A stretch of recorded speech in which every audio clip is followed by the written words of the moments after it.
Encore une fois, peuple de Dieu, que Dieu vous bénisse richement. Et surtout, nous vous saluons ce matin dans le précieux nom de notre Seigneur et Sauveur Jésus-Christ. Et combien nous sommes dans la joie de vous retrouver, afin de parler de la part de Dieu. Et nous remercions aussi tous ceux-là qui travaillent à l'équipe technique, ceux de l'église et ceux de TPT, pour que le message arrive aux enfants de Dieu. Et comme vous allez voir vers la fin, nous continuons à baptiser les gens qui sont en train de donner leur vie à Jésus-Christ. Et je crois qu'une âme qui s'ajoute au Seigneur, cette bénédiction-là tombe sur toute l'équipe technique et tous ceux qui travaillent pour que l'œuvre de Dieu aille de l'avant. Que Dieu vous bénisse encore une fois. Et voilà que nous allons commencer notre lecture en ce matin dans le livre de 1 Jean. 1 Jean au chapitre 2 verset 13. Et nous remercions aussi le Seigneur d'avoir gardé son fils, notre frère Delphin. Atian Kaye qui est revenu, merci Seigneur. Donc, avant de lire, je voudrais aussi présenter mes excuses à une sœur qui m'avait appelé le dimanche passé, mais elle disait qu'elle devait rappeler dans la minute qui suivait. Vous me posez un peu de problème sur sa vie, mais c'est que peut-être que vous aviez appelé sœur et que le téléphone était fermé, parce que j'ai deux services en fait le dimanche. Quand je termine ici, je vais droit à la maison pour prêcher sur internet. Donc, parfois donc je ne suis pas disponible. Mais si tu suis, tu peux toujours appeler. Même demain lundi, ce serait vraiment une bonne chose. Les avant-midi et mardi aussi les avant-midi. Nous lisons donc la parole du Seigneur. À ceux-là qui aiment le respect à la parole de Dieu peuvent se tenir debout.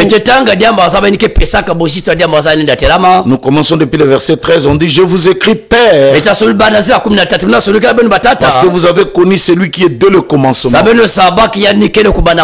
Je vous écris jeunes gens, parce que vous avez vaincu le malin. Je vous écris petits enfants, parce que vous avez connu le Père. Je vous ai écrit Père, parce que vous avez connu celui qui est dès le commencement.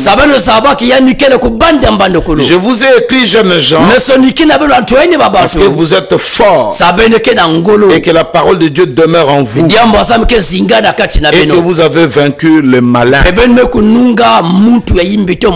Prions le Seigneur notre Dieu. Bénis ces instants et bénis aussi la lecture de ta parole. Mets l'homme de côté, parle à tes enfants. Au nom du Seigneur et Sauveur Jésus-Christ, nous te le demandons ainsi. Amen. Nous continuons toujours à parler sur la connaissance de la vérité,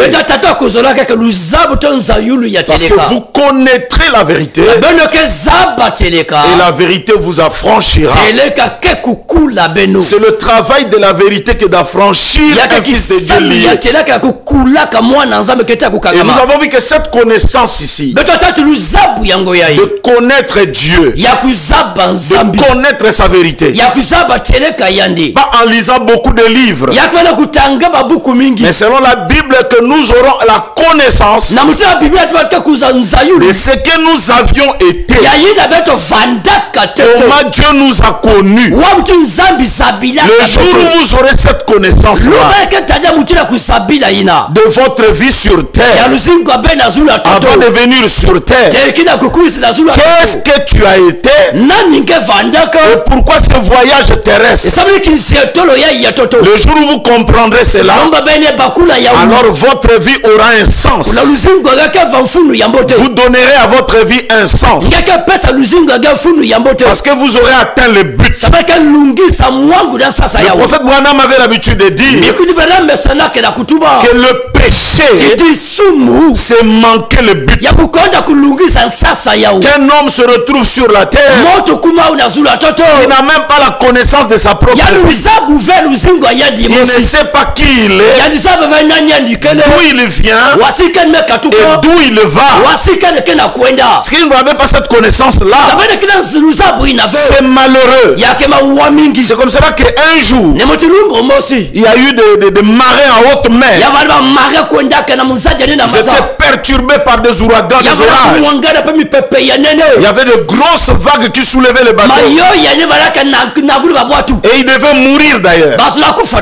Et ils ont lancé ce qu'on appelle en communication dans le secours SOS, qui veut dire save our souls, donc sauver nos âmes. Et pendant que tous les bateaux qui étaient dans les environs ont perçu le message, ont reçu le message, ils ont décodé le message, il y avait des vies qui étaient en danger. Alors le premier capitaine a posé la question aux gens qui étaient dans le bateau. Dites-nous d'où vous venez. Le commandant a dit je ne sais pas d'où je viens. Bon, dites-nous au moins où est-ce que tu es. Je ne sais pas où est-ce que je suis. Bon, finalement tu veux aller où, dans quelle côte? Je ne sais pas aussi où est-ce que je vais aller. Venez seulement m'aider.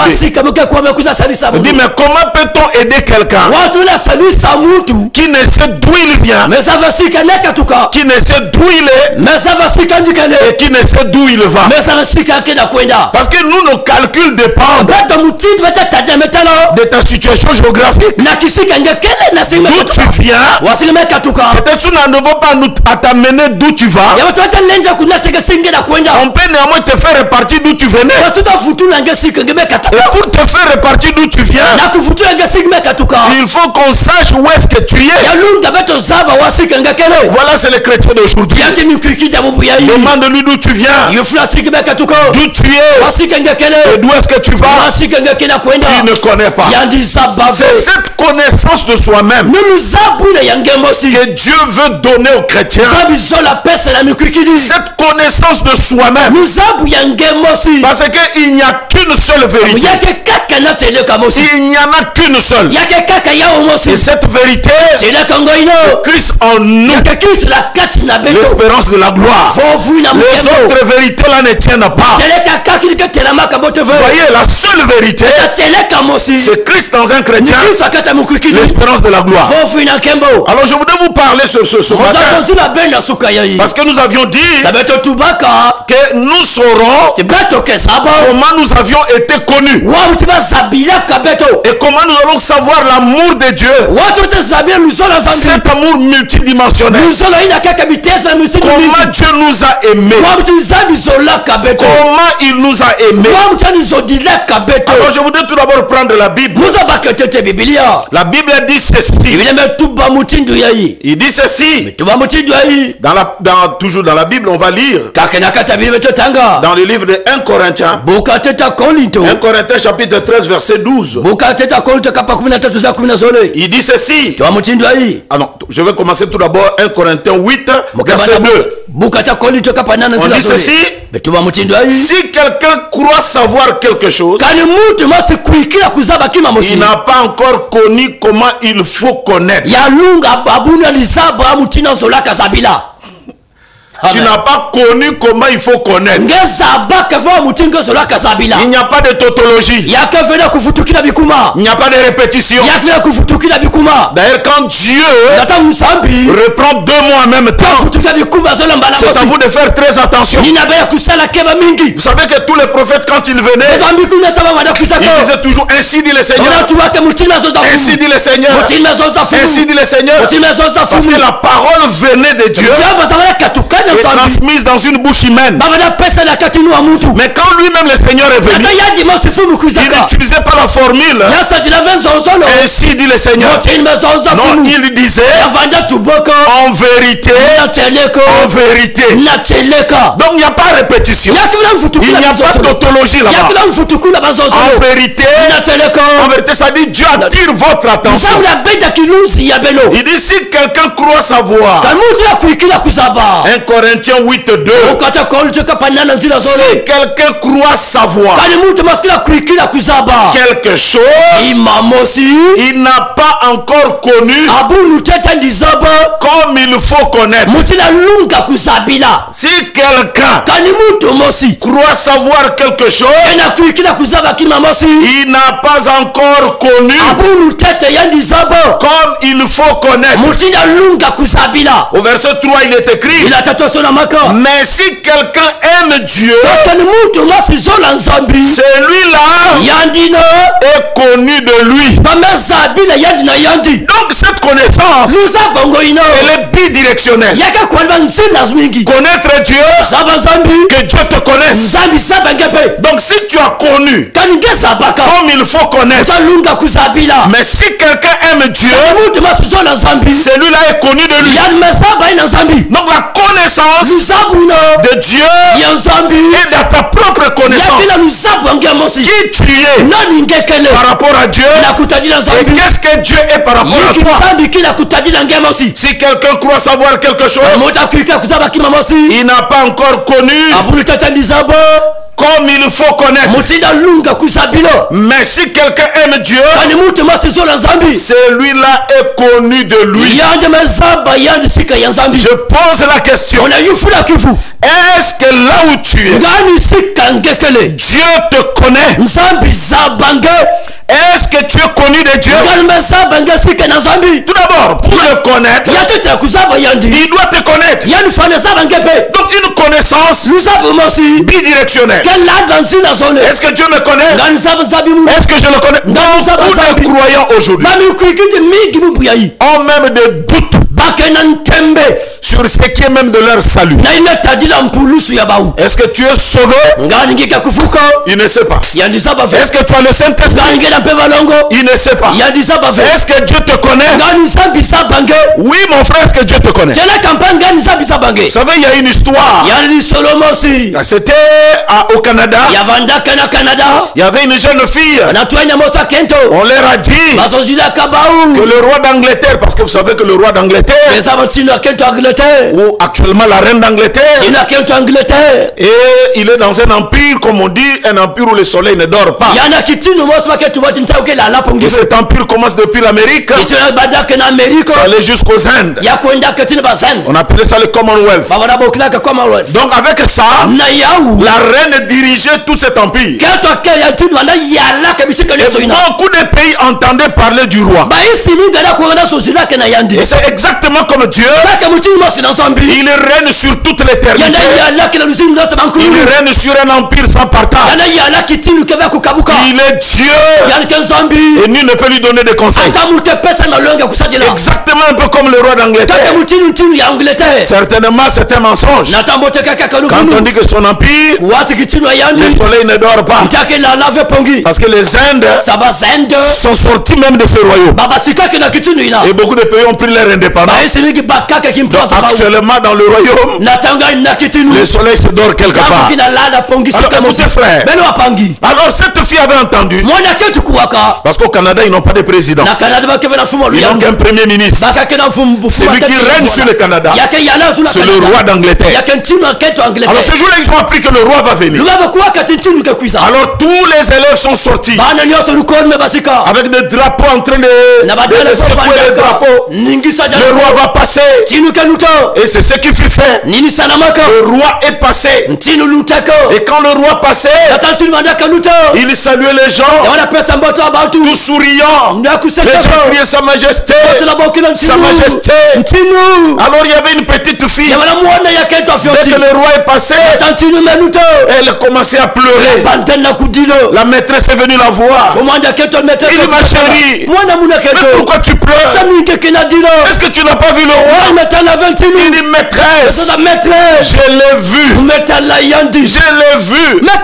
Mais mon souci, c'est que le roi ne m'a pas vu. Moi je l'ai vu. Mais lui, il ne m'a pas vu. Est-ce que tu as vu Dieu? Est-ce que Dieu t'a vu? Est-ce que tu connais Dieu? Est-ce que Dieu te connaît? Est-ce que Dieu te connaît? Si quelqu'un croit savoir quelque chose, il n'a pas connu comme il faut connaître. Mais si quelqu'un aime Dieu, celui-là est connu de lui. Cela me ramène même à relire le verset que nous avons lu. 1 Jean 2,13 dit, je vous écris Père, parce que vous avez connu celui qui est dès le commencement. Je vous écris jeune, jeunes gens, parce que vous avez vaincu le malin. Je vous ai écrit petits enfants, parce que vous avez connu le Père. Je vous ai écrit Père, parce que vous avez connu celui qui est dès le commencement. Je vous ai écrit jeunes gens, parce que vous êtes forts. La parole de Dieu demeure en vous. Et vous avez vaincu le malin. Est-ce que vous savez que tout le temps que Jésus était persécuté, tout le temps que les scribes, les pharisiens le persécutaient, il y a cette phrase qui revenait: si vous aviez connu mon Père, vous ne m'auriez pas persécuté. Donc il y a un problème. Donc Jésus était le prolongement de connaître le Père. Si tu connais le Père, automatiquement tu dois connaître Jésus. Alléluia. Amen. C'est pourquoi il dit, si même Abraham vous parlait, nous sommes le fils d'Abraham, vous êtes tout vivant. Mais vous ne connaissez pas Abraham, parce qu'Abraham a vu mon jour et il s'est réjoui. Moïse m'a connu, mais vous ne connaissez rien. C'est toujours cette connaissance qui revient. Vous voyez, ils l'ont tué parce qu'ils n'avaient pas la connaissance de la vérité. Qui était Jésus pour eux? Vous voyez, frère, alors nous allons commencer tout d'abord. Comment est-ce que Dieu nous a connus avant que nous puissions le connaître? Parce que il y a toujours lui qui nous connaît en premier. Je prends un jeune homme qui n'est pas encore marié. Est-ce que ce jeune homme-là est un père pour les autres? Non. Pour les autres, oui. Les deux ont raison et les deux ont tort. Il est père, oui. Il n'est pas père, oui. Pourquoi il est père? Il est père parce que il a en lui des semences qui peuvent être dans une ovule, dans un ovule pour faire un bébé. Donc potentiellement c'est un papa, mais physiquement il n'est pas papa, mais il a ses enfants. Amen. Pourquoi on nous appelle? Nous sommes des mortels. Non pas que la mort viendra, nous marchons avec la mort. D'ailleurs, laissez-moi vous dire, les asticots qui bouffent l'homme ne viennent pas de toilettes. Les asticots sont déjà dans l'homme. Mais les asticots attendent seulement le moment propice. Alors je disais ceci. Comment Dieu nous a connus? Comment est-ce qu'il nous a connus?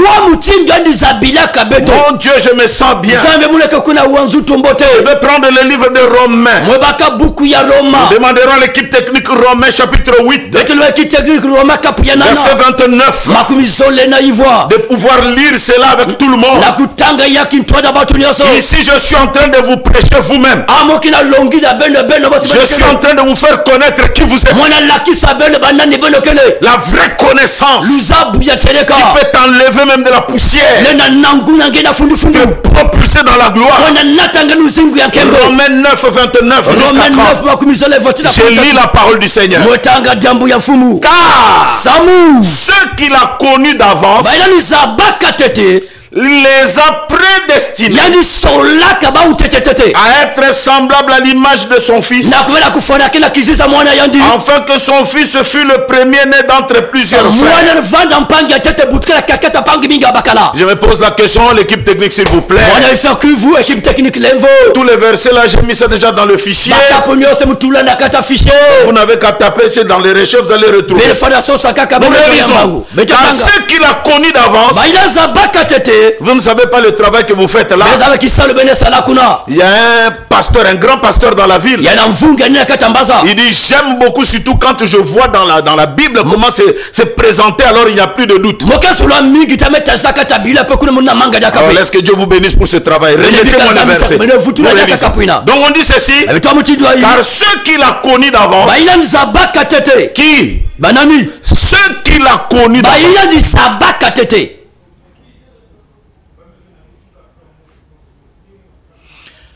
J'entends un peu tout le bruit qu'il y a dans l'équipe technique là-bas. Je ne sais pas qu'est-ce qui se passe.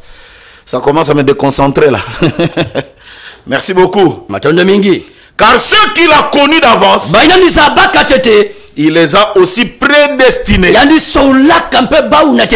être semblables à l'image de son fils, afin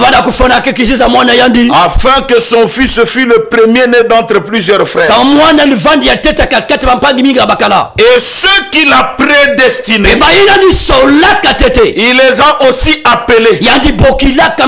Et ceux qu'il a appelés, il les a aussi justifiés. Et ceux qu'il a justifiés, il les a aussi glorifiés. Voilà le chemin. Comment est-ce que Dieu nous a connus?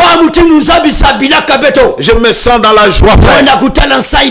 Parce que nous ne sommes pas le fruit d'un hasard. Aller dans une église prier, ce n'est pas un hasard. Ce n'est pas quelque chose qui arrive comme ça au hasard.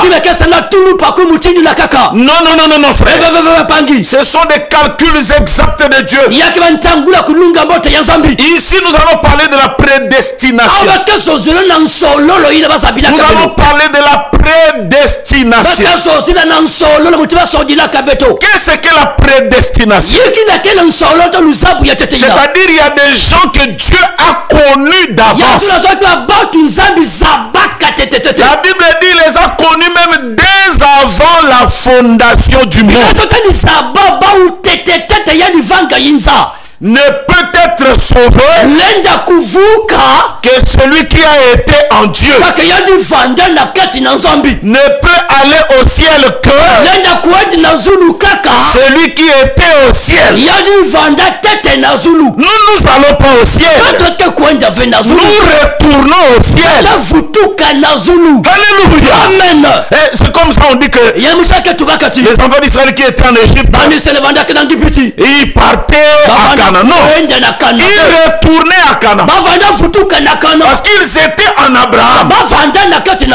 Alléluia. Amen. Et ils sont allés en Égypte et ils retournent. Alléluia. Amen. Mes frères et sœurs, vous savez il y a un mystère de la prédestination. Ce jour-là, Joseph était triste. Et vous savez que Joseph aimait beaucoup Benjamin. Il aimait Benjamin, son petit frère. Parce qu'avec Benjamin, ils avaient la même mère et le même père. Et Benjamin était le cœur de Joseph. Et Joseph fut vendu en Égypte. Comme vous le savez, il arrive là-bas. Et ses frères sont restés dans le pays de Canaan. La famine inonde le pays. Et ils se sont dit, nous devons suivre. Parce qu'on nous a donné de nouvelles. Comme quoi, il y a du pain dans le pays d'Égypte. Et quand ils arrivent, ils ne savaient pas que celui qui était premier ministre, c'était Joseph leur frère. Il était habillé en égyptien. Il parlait égyptien. Or c'était un hébreu.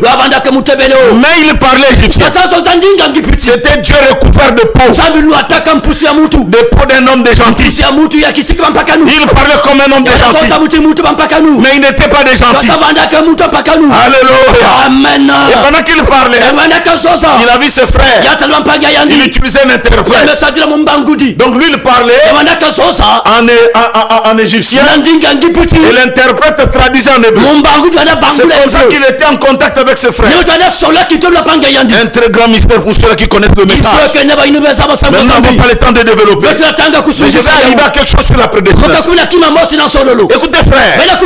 Alors il parlait, mais ses yeux étaient envoyés droit vers Joseph, le fils de sa mère. Il voulait avoir raison. Comment ramener son frère à côté de lui sans tirer le soupçon de Pharaon ni des Égyptiens que lui n'était pas égyptien. Parce que s'il venait seulement directement, il commence à parler hébreu, il aurait eu des problèmes. Et là il était identifié comme un égyptien. Vous savez ce qu'il a fait? Il a pris la coupe d'or. Quand on a vendu déjà le maïs, on a vendu le blé. Il dit comment je vais faire pour ramener mon petit frère? Il a pris sa coupe à lui. Pas la coupe de Pharaon, mais sa coupe à lui d'or. Il a dit prenez-moi ça, mettez-moi ça dans le sac de mon frère. Pas le sac de n'importe qui, de mon frère. Et on a pris la chose, on a mis dans le sac de son frère. Il dit repartez chez vous. C'était juste pour avoir raison. Un faux péché. Mais il a fait ça pour une raison. C'est pourquoi il s'est crié. Un matin il dit les voleurs, ils m'ont volé ma coupe d'or. Ma coupe d'or est partie. Alors débandage. Ça c'est la coupe que Joseph aime. Il est allé me chercher tous ces gens qui étaient venus acheter les blés. Alors fouillez leur sac. Fouillez leur sac. À celui que vous allez retrouver ma chose à moi en lui, ma chose à moi dans ses bagages, mon or à moi en lui, c'est celui-là que vous allez me ramener ici. Frère, on arrive là. Ruben était là, on dit vous êtes des voleurs. Il dit nous, on ne vole pas. Notre père Abraham, notre père Jacob ne nous a jamais appris à voler. Mais Joseph savait. Il a créé un incident spirituel pour avoir raison. Il a créé un incident pour avoir raison, mon frère. C'est comme ça qu'on a commencé à chercher. Ruben, on cherche rien. Siméon, rien. Judas, rien. Patati patata. Dès qu'on arrive à Benjamin, on commence à ouvrir. Tous ils étaient déjà dans la joie. Ils disent, là on n'a rien trouvé, nous allons repartir. Dès qu'on ouvre comme ça, c'est la coupe de Joseph en or massif. Il dit oh les voleurs. Mais c'était un faux voleur. C'était une prétention pour ramener Benjamin vers son frère. Parce que l'amour de son frère a tellement inondé. Il cherchait une prétention. Comment ramener Benjamin? Dieu aussi cherche un moyen. Comment te ramener à lui? Alors écoute maintenant ton histoire. La Bible dit au commencement, était la parole. Ça c'est Moïse qui nous dit. Mais permettez-moi d'aller dans un voyage un peu plus compliqué. Je vais traverser le commencement. Je vais aller avant la fondation du monde. Je vais dire tout ce qui était avant. Avant même que la lumière ne soit. Parce que le monde n'existe pas seulement avec le commencement. Avant le commencement, il y a ce qu'on appelle l'éternité. Il y a l'éternité. Le temps est venu après. Mais avant le temps, quand la Bible dit au commencement, c'est là que le temps fait pression sur l'éternité. Mais avant le temps, il y avait un Dieu qui vivait dans l'éternité des éternités. Il était Dieu dans son éternité. Laisse-moi parler de ce Dieu-là. Comment il était l'éternité,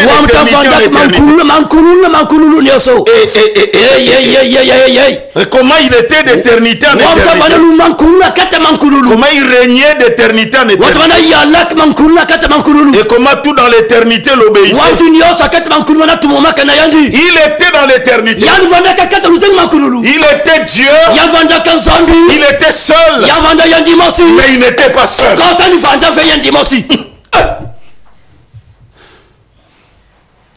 Je te raconte ton histoire. Je suis en train d'ouvrir l'album de votre famille. Et si tu peux te retrouver à l'intérieur, tu seras dans la joie ce matin. D'ailleurs, laisse-moi te dire, tu n'es pas une créature du temps. Tu viens de loin. Mais tu es tombé chez les Vili. Tu es tombé chez les Bembe. Tu es tombé chez les Yombe. Mais écoute-moi. Écoute-moi. Parce que Dieu n'a pas voulu faire les choses comme avec Jésus-Christ. Une grossesse sans père. Non, il veut faire quelque chose. Que tu tombes dans cette famille. Ne pleure pas même s'il y a trop de forciers. Tu viens de loin. Tu es une créature de l'éternité. Dieu était Dieu. Et comme un célibataire, il a ses enfants.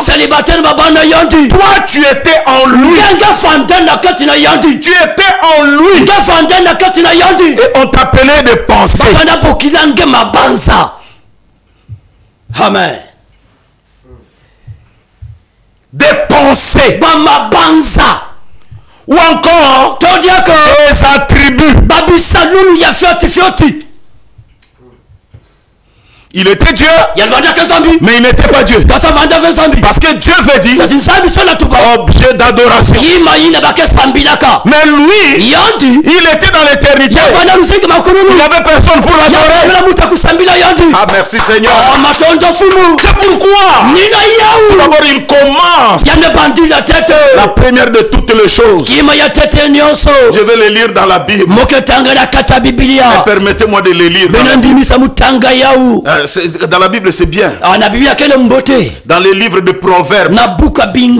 Mes enfants, dans l'équipe technique, projetez-nous ces versets. Ça, c'est le verset même clé. On dit ceci. Pendant que nous étions là, dans l'éternité, nous étions en lui, sous forme des attributs, sous forme de pensée. Proverbe 8, 22. Je lis la Bible. On dit ceci. L'Éternel m'a créé la première de ses œuvres avant ses œuvres les plus anciennes. Il y avait des œuvres, mais il y avait aussi une œuvre. Amen. Écoute cette connaissance. Il va te changer. Les œuvres dans une œuvre. Oh, merci Seigneur. L'Éternel m'a créé la première de ses œuvres avant ses œuvres les plus anciennes.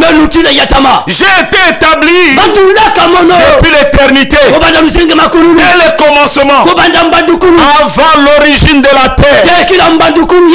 Je fus enfanté quand il n'y avait point d'abîme, point de sources chargées d'eau, avant que les montagnes soient fermées, avant que les montagnes soient fermées. Changez-moi de verset s'il vous plaît. Avant que les montagnes soient fermées, avant que le colline existe, je fus enfanté. Il n'avait encore fait ni la terre, ni les campagnes, ni les premiers atomes de la poussière du monde. Lorsqu'il disposa les cieux, j'étais là. Lorsqu'il traça un cercle de la surface de l'abîme, lorsqu'il fixa les nuages en haut et que les sources de l'abîme jaillirent avec force, lorsqu'il donna une limite à la mer pour que les eaux n'en franchissent pas de bord, lorsqu'il posa le fondement de la terre, j'étais à l'œuvre près de lui et je faisais tous les jours ses délices, jouant sans cesse en sa présence, jouant sur le globe de la terre et trouvant mon bonheur parmi les fils des hommes. Il œuvre dans nus dans des hommes. Et maintenant mes fils, écoutez-moi, heureux ceux qui observent mes voix. Mon Dieu, ça c'est notre histoire. Il y a un homme ici qui parle. Il était là.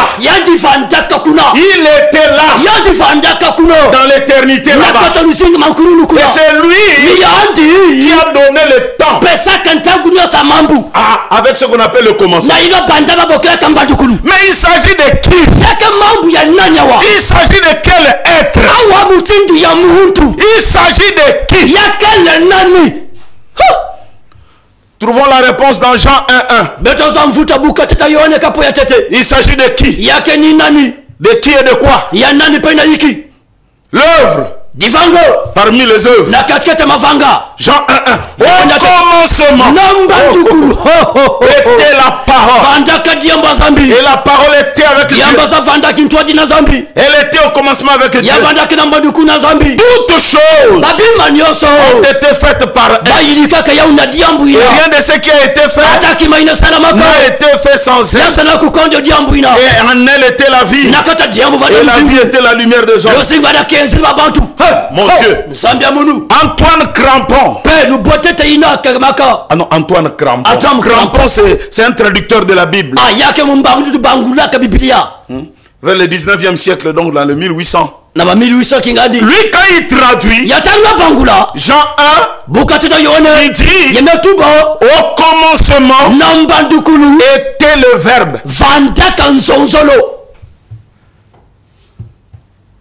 Le verbe était Dieu. Le verbe était avec Dieu. Et le verbe était Dieu. Quand vous allez dans les étymologies du verbe, en grec on appelle ça, au commencement était le logos. Notre première œuvre s'appelle Logos.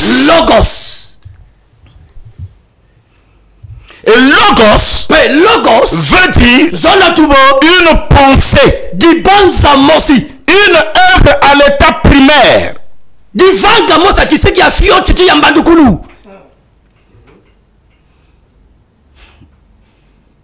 Parce qu'il y a une différence entre logos et le rema. Beaucoup de pasteurs parlent de rema et de logos, ils font la confusion. Quand l'œuvre devient matérielle, elle devient rema. Mais quand le logos est encore à l'état primaire, c'est une œuvre spirituelle que vous ne pouvez pas voir. Mais quand elle se matérialise, elle devient rema. Au commencement était le logos. Le logos était, c'est-à-dire le verbe. Et ça, vous le savez. Vous le savez. Un verbe qui n'est pas conjugué. Il est à l'infinitif, frère. Le verbe pour entrer en action doit être conjugué. C'est pourquoi Dieu devait conjuguer le verbe. Sa première œuvre, c'était le logos. Oh frère, laissez-moi lire. Encore. Encore, on dit ceci. Oh, je me sens bien. Je me sens très bien. Colossiens chapitre 1 verset 16. Tu écoutes ton histoire. Tu écoutes ce que tu étais. Il y a des prédicateurs qui te prêchent au commencement. Mais réjouis-toi. Parce que là nous te parlons avant même le commencement. Qu'est-ce que tu étais? Voilà pourquoi tu es différent. Voilà pourquoi on t'avait amené chez le féticheur pour chercher l'argent. Et dès que tu es entré, le féticheur a dit quoi? Bien. Les autres oui, mais pas toi. Mais pourquoi pas toi? Pourquoi avec toi ça ne tient pas? Pourquoi tu es différent? Tu portes le nom de Mafungu. Tu es comme les... Oh mon Dieu, mon Dieu, mon Dieu. Mon Dieu. Je me sens bien, frère. Il y a un papa en Kwiku qui devait mourir. Et son fils a eu vraiment le regret. Il m'a appelé, il dit papa, pasteur viens prier pour mon papa. Mais c'était un sorcier. Un grand chor. Nous sommes allés. J'arrive.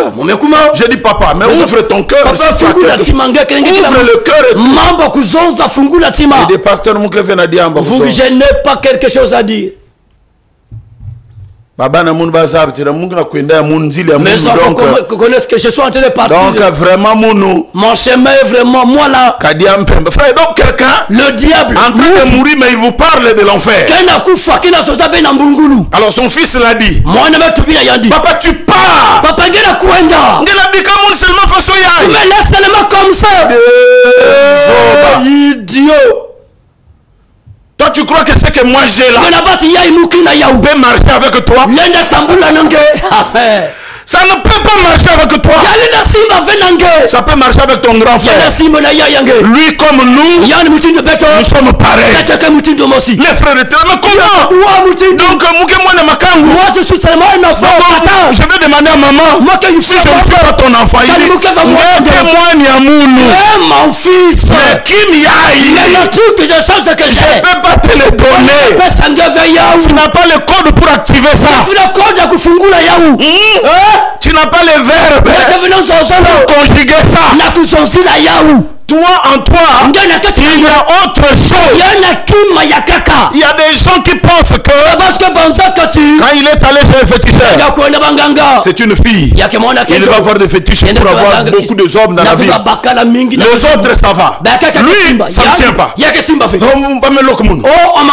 t'a pas ensorcelé. Tu n'es pas maudit. Mais tu es d'une autre lignée. Si le monde te rejette, c'est que tu as une autre place. Ton argent ne viendra pas dans les binkoko en tuant tes frères. Non, il y a un autre. Tu as une autre famille. Si eux pour avoir l'argent ils tuent les gens, nous aussi dans notre famille il y a notre grand frère qui est mort. Il est mort il y a 2000 ans. Jésus-Christ le Fils de Dieu, sa mort à lui seul suffit pour changer la vie. C'est pourquoi je t'ai dit, écoute-moi bien. Tout ce qui t'arrivait dans la vie, ne regrette rien.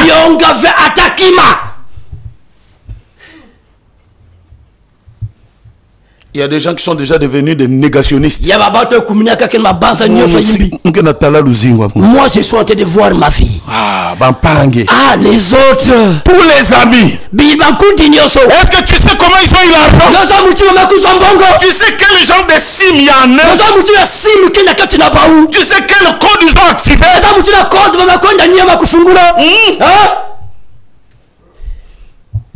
Pourquoi tu regrettes? Voilà pourquoi, même à l'église, tu fais souffrir les pasteurs. Pasteur, priez. Les prières sont devenues comme les comprimés de chloroquine, je ne sais pas quoi. Le matin, midi et le soir. Non. Il y a un message derrière. Laisse-moi y aller. Colossiens 1:16 on dit. Qui était celui-là? En lui qui le verbe, en lui qui le logos, ont été créées toutes les choses qui sont dans les cieux et sur la terre, les visibles et les invisibles. Si toi, tu fais partie de ces êtres qui au départ étaient des verbes, des œuvres éternelles, dans une œuvre,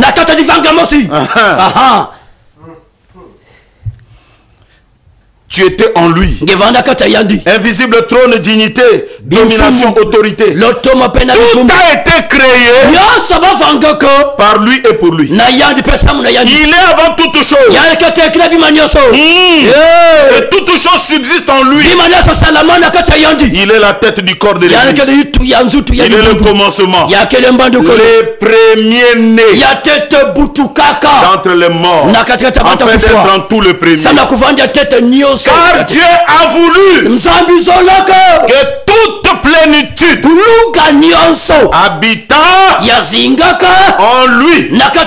Je vous ai lu dans le livre des Proverbes que Dieu était dans le parvis de l'éternité. Mais il y a eu un premier fils. Le premier fils engendré. Et selon la Bible, il dit lui-même que j'ai joué sur les parvis de l'éternité. Oh, Branham, je le vois. Cet halo de lumière. Le logos. L'onction.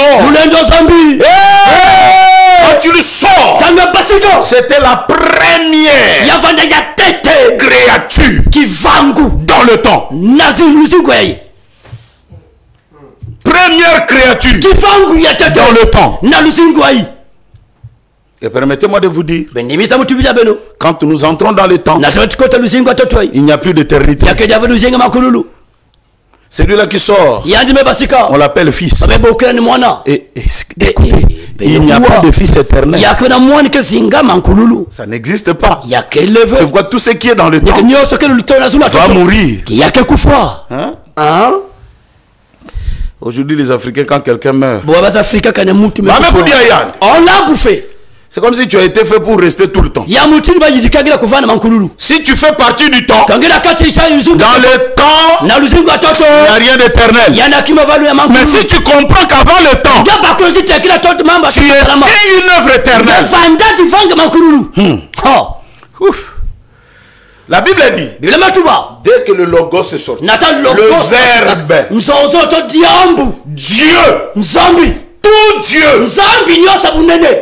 tout Dieu habita corporellement en lui.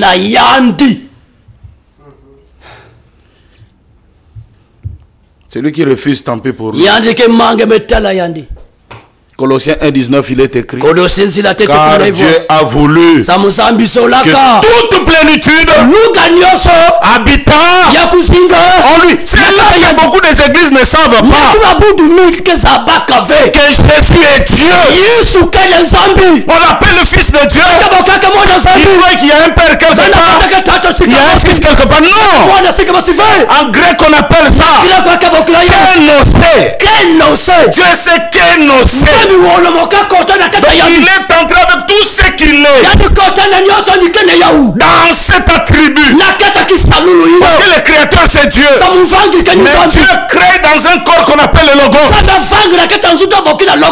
Cette lumière, c'est ce qu'on appelle le Verbe. Et tout Israélien connaît que le Logos n'est rien d'autre que le Seigneur lui-même. Alléluia. C'est pourquoi Paul, comme un grand théologien, le jour il a vu cette lumière, il a crié: qui es-tu, Seigneur? Qui es-tu, Adonai?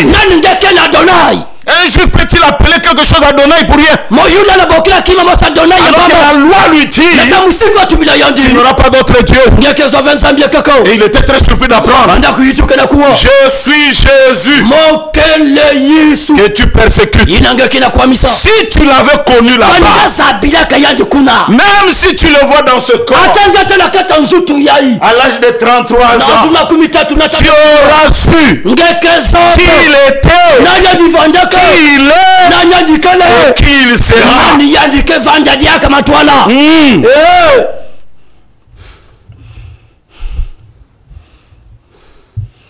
Quand je parle de ça, vous savez, le diable n'aime pas la révélation. Le diable, s'il y a deux livres dans la Bible qui n'aiment pas, c'est le livre de Genèse et le livre d'Apocalypse. Ces deux livres parlent de comment il est entré dans le monde et comment il sera détruit. Ce sont les deux livres qui sont les mal interprétés. Ce sont des livres qu'on ne comprend pas.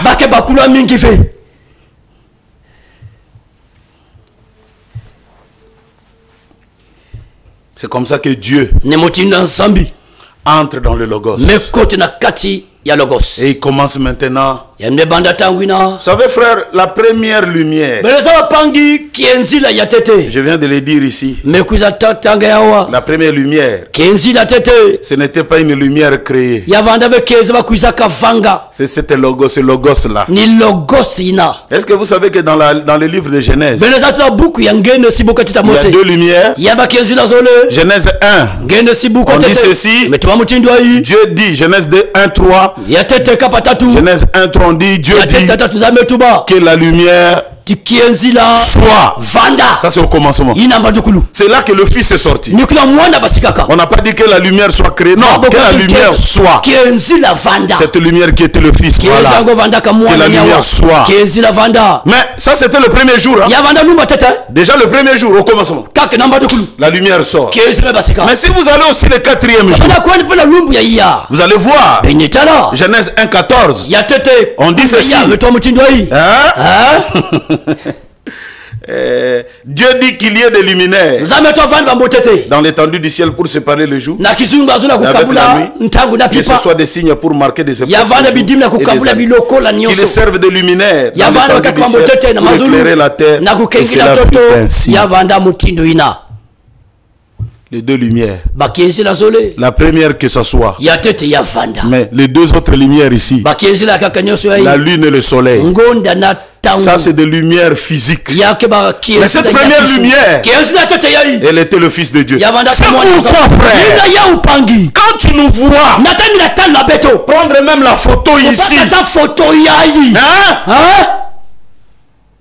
si tu avais connu qui était Jésus là-bas, tu ne seras pas achoppé. Comment tu peux? Quand tu me regardes, tu dis: oh, mais tu as prêché que toujours n'a pas photo. On dirait moi Banganga, on dirait moi Bandoki, on n'est pas des sorciers. Nous savons que le premier fils de Dieu, c'était la lumière. Elle est sortie sur les parvis de l'église. Et Dieu habita corporellement dans ce corps-là. Nous aujourd'hui, quand vous voyez ça, ce n'est même pas William Branham que nous regardons. Non, frère. Nous regardons. Lui, il s'est retrouvé là-bas comme un témoin. C'est comme ma photo. Le Delphin vient. Il vient. Le tien dit, prenez-moi la carte. Et quand vous me prenez la photo, est-ce que la photo là devient la photo de Delphin? Non, ce n'est pas sa photo. Il s'est retrouvé là. C'est comme ça que William Branham s'est retrouvé. Mais la lumière que vous voyez, mon frère, si vous vous refusez, mais écoute la connaissance de la vérité. Même pendant que je prêche, je vous lance un défi. Je vous lance un défi. Allez prier. Demandez à Dieu. Est-ce que c'est que cet homme l'a dit? Est-ce que c'est vrai? Parce que ce que je dis ici. Alléluia. Mes frères, William Branham est parti. Il n'est plus sur la scène. Mais il nous a dit que cet ange-là sera avec nous. C'est la colonne de feu. Ce n'est pas un homme.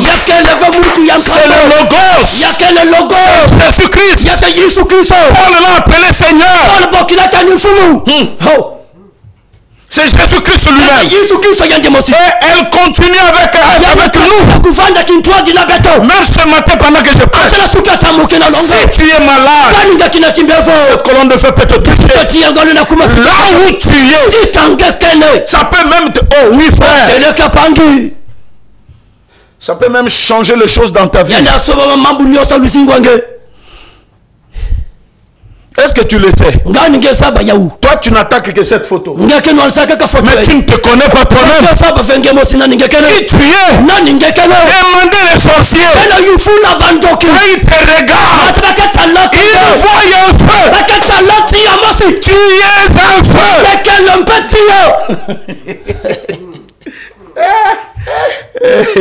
Oh, miséricorde. Qui a des un jour j'étais parti arranger les habits chez un tailleur.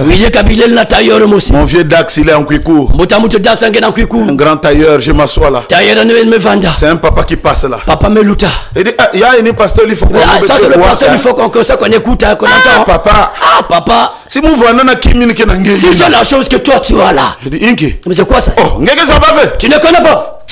Le feu. Je dis, ah bon? Nous allons couper Bandoki. J'allais tuer beaucoup de sorciers. Je dis, ah bon? J'ai fait comme si je ne connais pas. Parce que moi je connais qui je suis. J'ai déjà vu l'album de famille. Je sais que le vrai il faut que ce n'est pas celui-ci. Celui que vous voyez. L'image des animaux. Mais le vrai il faut est un feu. Et servir Dieu même ici à Pointe-Noire. Si tu n'as pas la colonne de feu, tu mourras. Tu mourras. Il dit, mais toi tu connais pas. Tu es un feu. Hein? Ah bon? Nous sommes de feu. Le feu dans le feu. Ah, frère, j'aurais bien voulu que le temps continue. Des choses à développer, lire même le prophète Branham. Nous sommes qui? Nous sommes des Shadrach, Meshach et Abednego. Hein? Un feu dans un feu. Nous sommes des feux dans le feu Jésus-Christ. C'est comme ça que même si on nous jette, on nous jette dans un feu, nous ne pouvons pas brûler. Un feu dans un feu, c'est la climatisation. On peut venir même là où il y a 50 sorciers. Ils ne nous feront rien. Vous savez, moi je suis allé au Bénin. Il y a un pasteur qui était là. Et qui avait défié les gens de Vaudou. Et le dimanche comme ça, il est tombé à la chair. Il est mort. Oh frère, ça m'a énervé. J'ai dit quoi? Le feu. Vous jouez. Et lui, il ne connaît pas qui il est. Quand nous aurions connu qui nous étions, les œuvres dans l'œuvre, la lumière dans la lumière. Au commencement était la parole. La parole était avec Dieu. La parole était Dieu. Elle était la lumière des hommes. Et la parole a été faite chair. C'est pourquoi quand Jésus fut baptisé, qu'est-ce qui est venu entrer en lui? Est-ce que vous savez? Ce n'était pas une colombe, mais c'était le feu sous forme corporelle. Ça a pris la forme. Mais ce n'était pas la colombe comme on dit. Mais un feu qui faisait comme une colombe. Et quand ça rentre, Jean crie Dieu. Voici l'agneau de Dieu qui ôte le péché du monde. Le feu dans le feu. Au Bénin, j'ai lancé le défi. J'ai dit si l'autre pasteur était mort, moi je donne rendez-vous à tous les vaudous. Venez le mercredi. Je vous donne l'autorisation de me tuer. Et le mercredi, j'étais venu. J'ai prêché. Et je suis là. Demandez au frère à Rouge-Gorge. À l'église en face de nous. Il y avait des gens de Vaudou. Un certain 31 décembre. Ils sont venus incanter. Et nous, on priait à l'église. Pendant qu'on priait, alors le culte s'est arrêté. Un frère est entré sous l'onction. Ces gens ici me dérangent. Parle, dis un mot. Et je vais le confondre.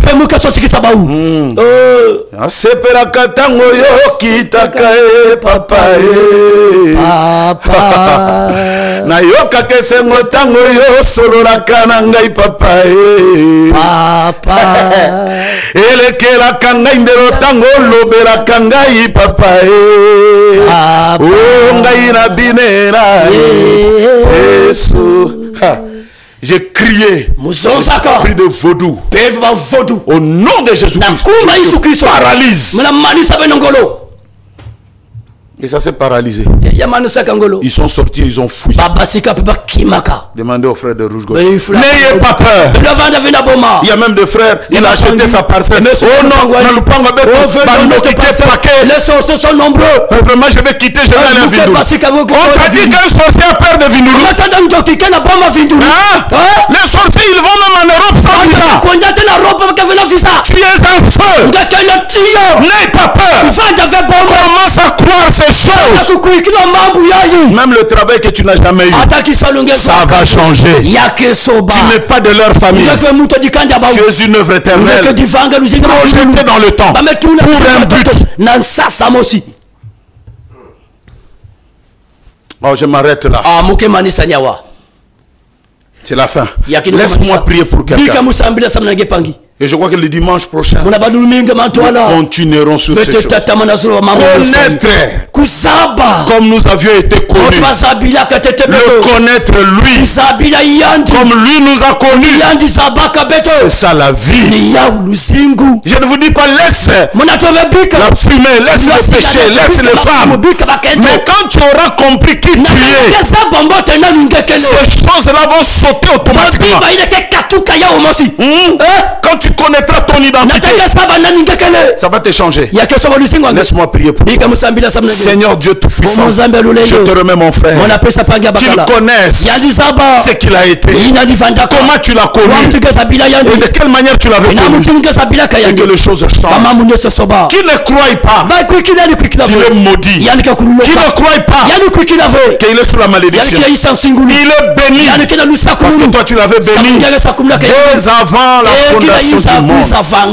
Tu l'as connu. Et tout cela que toi tu as connu, tu les as appelés. Cela que tu as appelé, tu les as justifiés. Et ce que tu as justifié, tu les as glorifiés.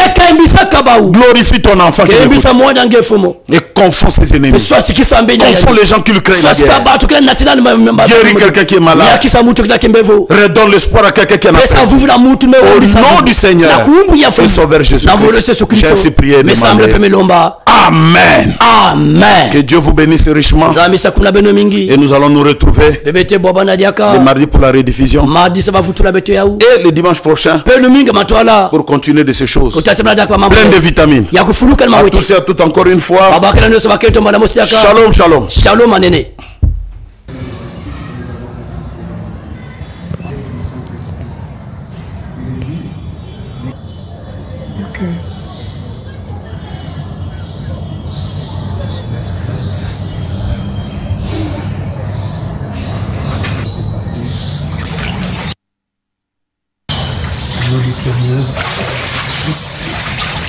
Seigneur Dieu Tout-Puissant, mon Dieu, voilà ton Fils qui est venu à toi, ô Dieu Tout-Puissant Jésus. Laisse que dans ce chemin qu'il a emprunté, que tu puisses l'accompagner, Seigneur. Donne-lui la force, ô Dieu Tout-Puissant, qu'il surmonte la pression de la Odyssée, ô Dieu.